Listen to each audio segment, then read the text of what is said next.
Hello मेरे प्यारे बच्चों, आप सभी को एस डियर सर में स्वागत करता हूं। मैं आप सभी के लिए क्लास 10th के लिए मोस्ट इंपॉर्टेंट ऑब्जेक्टिव प्रश्न लेके आऊँ जो कि बहुत बहुत महत्वपूर्ण है। आशा करता हूं कि इस वीडियो को पूरा देखिएगा, क्योंकि जो मैं प्रश्न बताने वाला हूं, जो कल के मैथ का पेपर में यहाँ से 30 प्रश्न जो है आराम से आएगा। आप सभी को इस वीडियो को पूरा देखिएगा शुरू से लेकर लास्ट तक, तब आप इस सभी को 100% इस वीडियो को समझ में आ जाएगा। चलिए वीडियो को शुरू करते हैं। ये अच्छा वीडियो लगे तो चैनल को दोस्तों सब्सक्राइब भी कर लीजिएगा और अपने दोस्तों के पास भी इस वीडियो को शेयर करिए। चलिए वीडियो को शुरू करते हैं। देखिए मेरा पहला प्रश्न है, निम्नलिखित में कौन अपरिमेय संख्या नहीं है। ठीक है, यानी निम्नलिखित में कौन सा अपरिमेय संख्या नहीं है। इसका सही उत्तर हो जाएगा सी नंबर, यानी √25 जो है परिमेय संख्या। ठीक है, सी करेक्ट आंसर हो जाएगा सी नंबर। ठीक है, याद रखिएगा, क्योंकि √25 जो है √25 के मान कितना निकल जाएगा, 5 निकल जाएगा। इसके लिए ये परिमेय संख्या, इसलिए इसका करेक्ट आंसर हो जाएगा सी नंबर। देखिए मेरा अगला प्रश्न है, दो लगातार सम संख्याओं का मसा है। एंड जब दो लगातार जब सम संख्या है उसका मसा कितना होगा। तो मान लेते 2 सम संख्या और 4 भी सम संख्या है। तो 2 से अगर भाग मारते हैं 4 में, तो बताइए क्या बार में कटेगा ये। तो 2 बार में 2 दूना का 4, तो मसा कितना आ जाएगा मेरा 2 आ जाएगा। करेक्ट आंसर हो जाएगा बी नंबर। देखिए मेरा अगला प्रश्न है, 9 सेक स्क्वायर थीटा माइनस के 9 tan स्क्वायर थीटा। ठीक है, इस तरह से प्रश्न है। तो 9 सेक स्क्वायर थीटा और माइनस के 9 tan स्क्वायर थीटा है। तो इस प्रश्न को इस तरह से हल कर सकते हैं, जब 9 दोनों में समान है तो इसको कॉमन ले सकते हैं। तो कॉमन लेंगे तो कितना हो जाएगा, सेक स्क्वायर थीटा माइनस के tan स्क्वायर थीटा। तब जब इसमें क्या हो जाएगा कि 9 जब कॉमन हो जाएगा तो ये सेक स्क्वायर थीटा माइनस के tan स्क्वायर थीटा का मान कितना होता है, 1 होता है। तो इस तरह से इसको गुना करेंगे तो कितना हो जाएगा, 9। इसका करेक्ट आंसर हो जाएगा सी नंबर। आप सभी को इस वीडियो बहुत महत्वपूर्ण होने वाला है, शुरू से लेकर लास्ट तक जरूर शुरू देखिएगा। चलिए वीडियो को आगे ले चलते हैं। देखिए मेरा चौथा प्रश्न है, एक वृत्त पर कितनी स्पर्श रेखा खींची जा सकती है, यानी कितनी खींची जा सकती है। तो याद रखिए, मान लेते एक मेरा वृत्त है। ठीक है, इस तरह से एक वृत्त है। ठीक है, इस वृत्त पर अगर हम स्पर्श रेखा खींचते हैं तो कितने खींच सकते हैं, तो बहुत सारा खींच सकते हैं। ठीक ना, यानी बहुत सारा खींच सकते हैं। इसका आंसर हो जाएगा अनंत। क्या हो जाएगा, अनंत। याद रखिए, इसका आंसर हो जाएगा एंड डी नंबर में लिख देते हैं अनंत। ठीक है, यानी अनंत, यानी एक वृत्त पर कितनी स्पर्श रेखा खींची जा सकती है, यानी अनंत खींची जा सकती है। इसका करेक्ट आंसर हो जाएगा डी नंबर। देखिए आगे चलते हैं। देखिए मेरा पांचवा प्रश्न है, निम्नलिखित में कौन सी अभाज्य संख्या है। ठीक ना, निम्नलिखित में कौन सी अभाज्य संख्या है। तो अभाज्य संख्या का मतलब क्या होता है, वैसा संख्या जो एक से कटे और अपने आप से कटे। ठीक ना, यानी अपने आप से कटेगा, उसी को बोलते हैं अभाज्य संख्या। तो अभाज्य संख्या कौन कौन है, तो 7 है। ठीक है, याद देखिए 11 है, 13 है और 17 है और 19 है। ठीक नहीं, सब अभाज्य संख्या है। तो बताइए इसमें सी नंबर करेक्टनेस हो जाएगा ना, यानी मात्र 13 है। इसका करेक्टनेस हो जाएगा सी नंबर, यानी 13 जो है अभाज्य संख्या है। देखिए मेरा अगला प्रश्न है, एक रैखिक समीकरण में घात की संख्या होती है मात्र 1 होती है। इसका करेक्ट आंसर हो जाएगा बी नंबर। देखिए मेरा सातवां प्रश्न है, यदि ए तथा बी द्विघात बहुपद है तो एक्स स्क्वायर प्लस के एक्स माइनस के 2 के शून्यक हो तो 1/a अब प्लस 1/b का मान होगा। तो मान लेते हैं कि जब यह मेरा प्रश्न दिया एक्स स्क्वायर प्लस के एक्स माइनस के 2 दिया है, इसका वैल्यू पूछा जा रहा है 1/a और प्लस के 1/b बराबर वाट पूछ रहा है। तो यहाँ ध्यान से देखिएगा, इस प्रश्न के गुणांक में कितना 1 है, तो a के मान हो जाएगा 1 और b के मान कितना हो जाएगा, तो यहाँ भी 1 है तो यहाँ मान हो जाएगा b और c के मान कितना हो जाएगा, तो माइनस के 2 हो जाएगा। ठीक है, तो याद देखिए, यानी 1/a और प्लस के 1/b इस तरह से प्रश्न है। तो इसको ए और बी के एलसीएम लेंगे तो यानी ए इंटू बी हो जाएगा। ठीक है, और इसका जब भाग माने ए से ए कट जाएगा तब बी चढ़ेगा, बी प्लस के ए। यानी इसका एक फार्मूला होता है, याद रखिएगा कि अल्फा प्लस बीटा का एक फार्मूला होता है माइनस के बी बटा ए होता है, और अल्फा इंटू बीटा का फार्मूला होता है सी बटा के होता है। ठीक है, इस तरह से रहता है। तो ध्यान से देखिएगा, माइनस के बी बटा ए हो गया और बटा सी बटा ए हो गया। ठीक है, तो जब b के मान पूछेंगे तो b के मान कितना है, 1 है तो -1 और बटा a के मान कितना 1 है और बटा c के मान कितना है, माइनस के 2 है। ठीक है, और देखिए और a के मान कितना है, मात्र 1 है। तो 1 कट गया और माइनस कट गया, यानी 1/2 आंसर। इसका करेक्ट आंसर होगा ए नंबर। ठीक है, यानी 1/2 याद रखिएगा। देखिए मेरा 8वां प्रश्न है, बिंदु P है 6 कॉमा माइनस के 5 का भुज है, ठीक ना। तो याद रखिए इस तरह से जब प्रश्न पूछा जाएगा तो यानी इस तरह इधर जो होता है याद रखिएगा, यानी इधर इस तरह से रहता है, इधर भुज होता है, इधर होता है कोटि, ठीक ना, यानी कोटि होता है। तो यानी जो मेरा क्वेश्चन पूछ रहा है भुज पूछ रहा है, तो इसका करेक्ट आंसर 6 हो जाएगा, यानी बी हो जाएगा इसका सही उत्तर, ठीक है।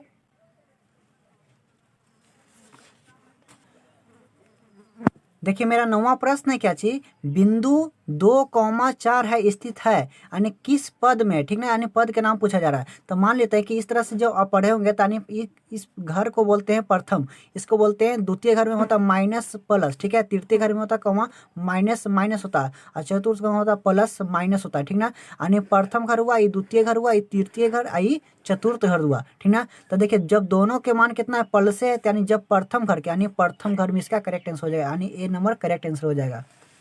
देखिए मेरा 10वां प्रश्न क्या चाहिए, बिंदुओं 4,-1 और 2,3 के बीच की दूरी है, यानी दूरी पूछा जा रहा है। तो याद रखिएगा जब इस तरह से रहेगा तो यानी के आगे में घटाइएगा और पीछे से घटाइएगा, ध्यान से देखिएगा। यानी जो आगे जो संख्या आगे से घटाएंगे तब 4 में से हम 2 को घटाते हैं तो कितना मेरा मिलता है, 2 मिलता है। और -1 में से हम किसको घटाते हैं, मान लेते हैं -3 को, तब -1 और -3, तब माइनस के कितना हो जाएगा, 4 हो जाएगा। याद रखिए माइनस कितना हो जाएगा, 4 हो जाएगा। तो इस तरह से इस दोनों का स्क्वायर करिए, तो 2 का स्क्वायर हो गया 4, और इसका भी स्क्वायर करिए तो यानी इसका कितना हो जाएगा 16, कितना हो जाएगा 16, यानी 16 4 के जोड़ेंगे तो कितना हो जाएगा 20, कितना हो जाएगा मात्र 20 हो जाएगा। और इसको रूट अंडर में रख दीजिएगा, क्या चीज में रख दीजिएगा, रूट अंडर में। तब 20 के जब रूट अंडर होता है क्या, तो जब भी इसको तोड़ेंगे तो टूटेगा क्या चीज, 4 गुना 5, कितना टूटेगा 4 गुना 5, क्योंकि पंचों के 20 होता है। तो 4 के मान कितना निकल जाएगा 2, लेकिन रूट अंडर कौन रह जाएगा 5 रह जाएगा, यानी 2√5, इसका करेक्ट आंसर होगा डी नंबर 2√5। देखिए मेरा अगल का प्रश्न है, ध्यान से देखिएगा, इस वीडियो को पूरा देखिएगा तो आप सभी को 100% समझ में आ जाएगा, ठीक है। देखिए मेरा अगल का प्रश्न है, समांतर श्रेणी 8,10,12 डॉट डॉट डॉट का 10वां पद है, तो इसका सही उत्तर देखिए कैसे लिखिएगा, ध्यान से देखिएगा। जैसे 8 है, 10 और 12 दिया है, और डॉट डॉट डॉट कर कितना दिया है, 10वां पद पूछ रहा है। तो इसका इस तरह से कैसे रहेगा, तो जो एपी जब समांतर से नहीं पढ़े होंगे तो प्रथम पद को ए बोलते हैं, ठीक है। और जब डी के मान निकालते हैं यानी सार अंतर निकालते हैं तो पिछला संख्या में से अगल का संख्या घटाते हैं, यानी 10 में से हम 8 को घटाएंगे तो कितना मेरा मिल जाएगा, 2 मिल जाएगा, इस तरह से मिल जाएगा। और जो मान दिया है 10वां पद मान दिया, यानी एन के मान दिया, किसका मान दिया, एन के मान, और हमको ए एन के मान निकालना है। तो जब ए एन के मान निकालना है तो ए एन बराबर क्या फॉर्मूला होता है, ए प्लस के एन माइनस 1 इंटू के डी होता है। तो बताइए जरा कि ए के मान मेरा कितना है, ए के मान मेरा है 8, कितना है 8 है, प्लस और एन के मान कितना है 10 है, माइनस के 1, डी के मान कितना है मेरा 2 है, तो 2 रख दिए। तो 8 प्लस के अगर 10 में से 1 घटाएंगे तो 9 बचेगा, और इंटू मतलब गुना होता है, ठीक है। आगे देखिए तो 8 प्लस के 9 दूना के 18, 18 वाट कितना होता है, यानी 26 होता है। इसका करेक्ट आंसर क्या हो जाएगा, बी नंबर करेक्ट आंसर हो जाएगा, यानी 26 हो जाएगा इसका राइट आंसर, ठीक है। तो इसी तरह से आपको ऑब्जेक्टिव आपको हल करके आपको समझना है और इसी तरह से आपको बनाना है, ठीक है। देखिए मेरा 13वां मेरा प्रश्न है, साइन 90 माइनस के थीटा, इसका क्या फॉर्मूला होता है, यानी साइन 90 माइनस के थीटा यानी क्या चीज होता है, इसका सही उत्तर हो जाएगा, याद रखिए, यानी कॉस थीटा, यानी करेक्ट आंसर हो जाएगा ए नंबर। इस वीडियो को पूरा देखिए, क्योंकि इस वीडियो को देखने के बाद में आप सभी को ऑब्जेक्टिव प्रश्न नहीं छूटेगा। देखिए मेरा 14वां मेरा प्रश्न है, निम्नलिखित में कौन सेक थीटा के बराबर है, निम्नलिखित में जो कौन है जो सेक थीटा के बराबर है। तो देखिए सेक थीटा के बराबर कौन होता है, यानी 1 के कॉस थीटा, कौन होता है 1 के कॉस थीटा, याद रखिएगा। तो इसमें कौन आंसर हो जाएगा, ए नंबर इसका करेक्ट आंसर हो जाएगा, यानी 1 के कॉस थीटा।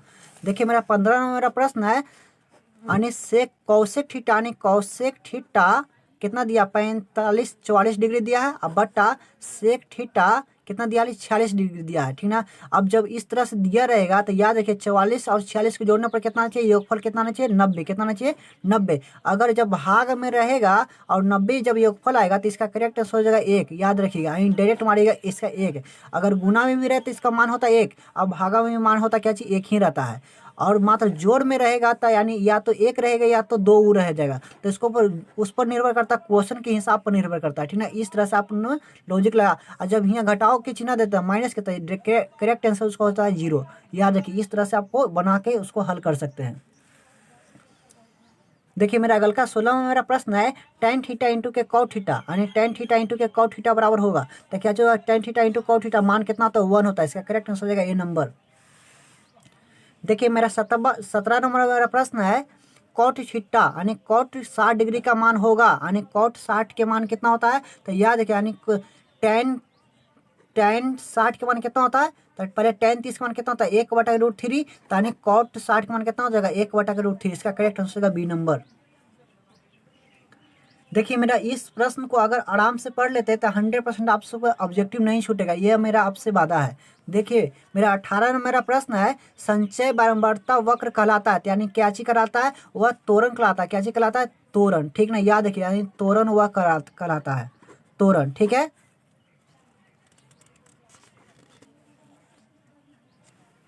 क्या चीज कहलाता है, त्वरण कहलाता है। देखिए मेरा 19 में मेरा प्रश्न है 5√2 है, क्या चीज है, ये एक अपरिमेय संख्या। इसका करेक्ट आंसर हो जाएगा बी नंबर, याद रखिएगा। देखिए मेरा 20 में मेरा प्रश्न है 2 पाई है, तो क्या चाहिए, ये भी क्या चाहिए, अपरिमेय संख्या है। इस तरह से परिमेय अपरिमेय से बहुत सारा प्रश्न पूछा जाएगा। आप सभी को यह वीडियो अच्छा लगा तो चैनल को जो सब्सक्राइब भी कर लीजिएगा। देखिए मेरा अगल का प्रश्न है एक पासे को एक बार फेंकने पर कितना आता है, मात्र 5 आने के पर, तो क्या होगा। जब एक पासा में कितना अंक होता है, तो 1 होता है, 2 होता है, 3, 4, 5, 6, तो इसमें 5 के बार आया, मात्र 1 बार आया, यानी 1 बार फेंके तो यानी 1 बार आता है, यानी 1/6। इसका करेक्ट आंसर हो जाएगा यानी डी नंबर 1/6। देखिए मेरा 22 में मेरा प्रश्न है वर्ग अंतराल कितना दिया, 10 और 20 दिया, वर्ग छीन का पूछ रहा है। तो देखिए 10 और जोड़ दीजिएगा 20 को, तो 10 से 20 कितना हो जाएगा, 30 हो जाएगा। कितना हो जाएगा, 30 हो जाएगा। और जब 10 से 20 30 हो जाएगा और इसको 2 से भाग मारेगा तो कितना आ जाएगा, 15। इसका राइट आंसर हो जाएगा 15। इसका करेक्ट आंसर मैं ये दिखाता हूँ कि इसका करेक्ट आंसर कितना आएगा जी।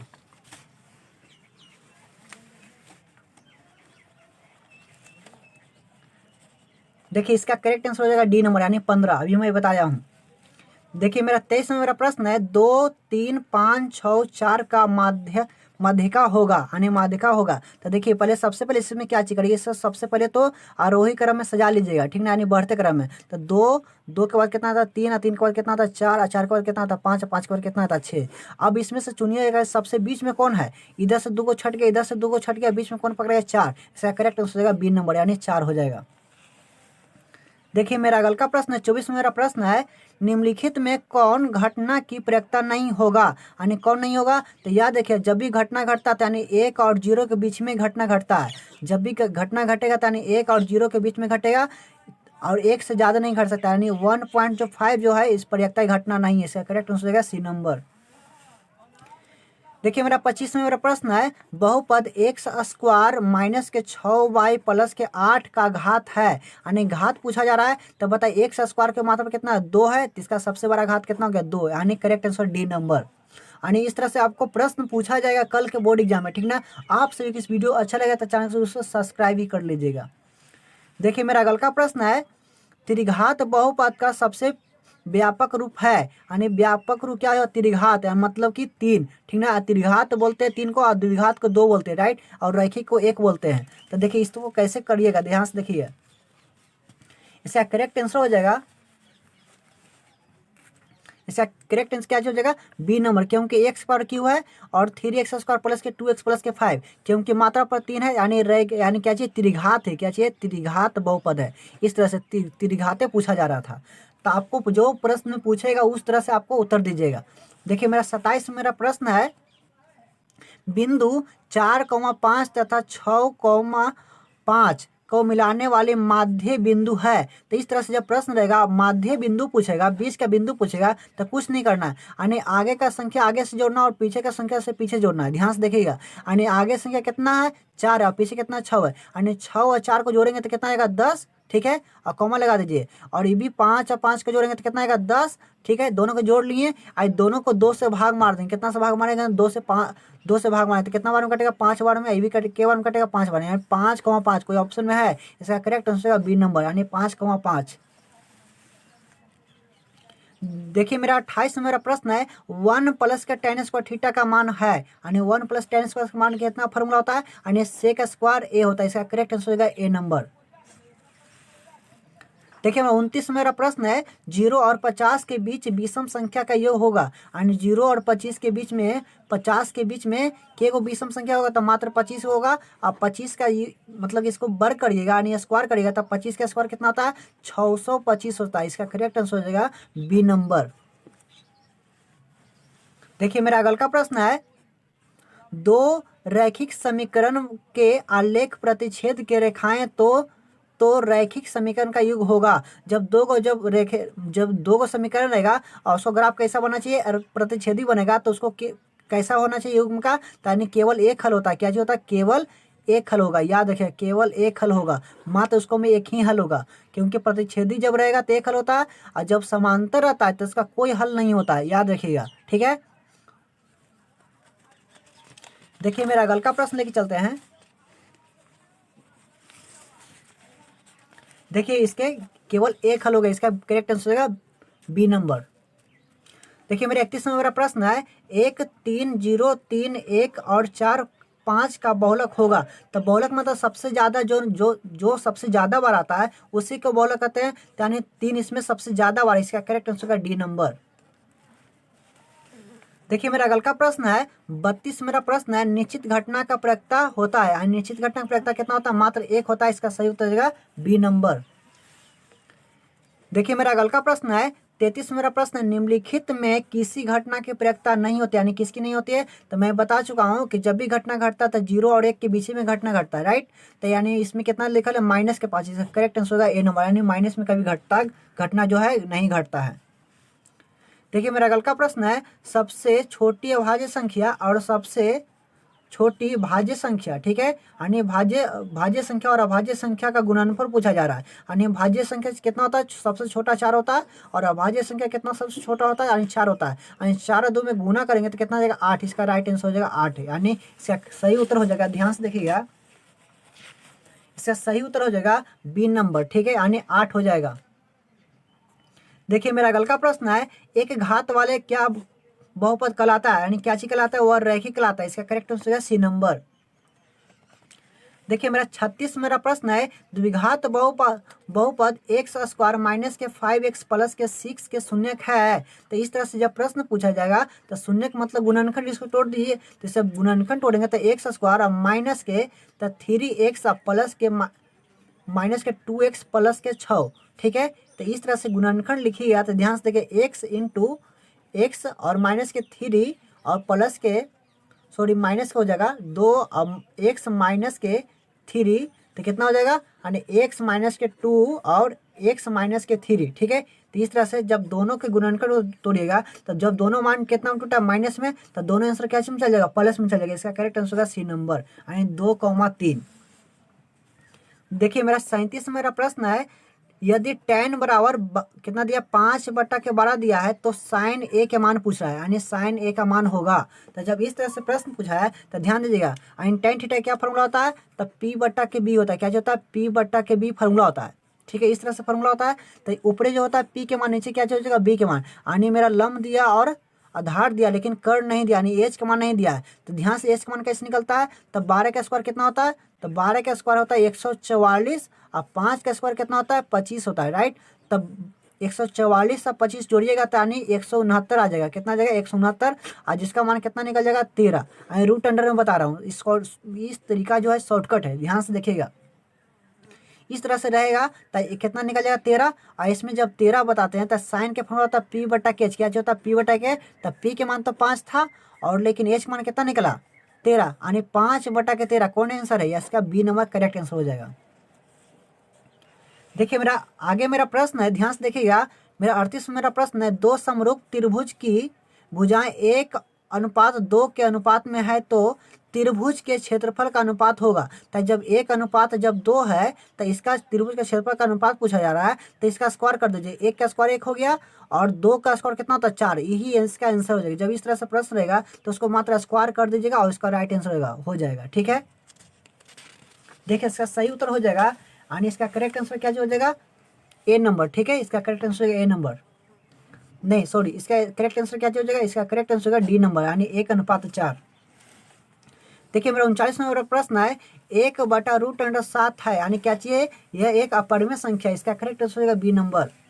देखिए मेरा 40वां प्रश्न है 2.212, इस तरह से डॉटिंग भी लगा हुआ है, तो ये एक अपरिमेय संख्या है। क्या चाहिए, एक अपरिमेय संख्या है। ठीक है, देखिए मेरा जो भी मैं प्रश्न लेके आऊँ इसमें से मात्र 30 प्रश्न ऐसा है जो सेम टू सेम आने वाला है। ठीक ना, आशा करता हूँ आपको यह वीडियो अच्छा लगा तो चैनल को दोस्तों सब्सक्राइब कर लीजिएगा और बेल घंटी दबाना ना भूलिएगा। वीडियो को देखने के लिए धन्यवाद।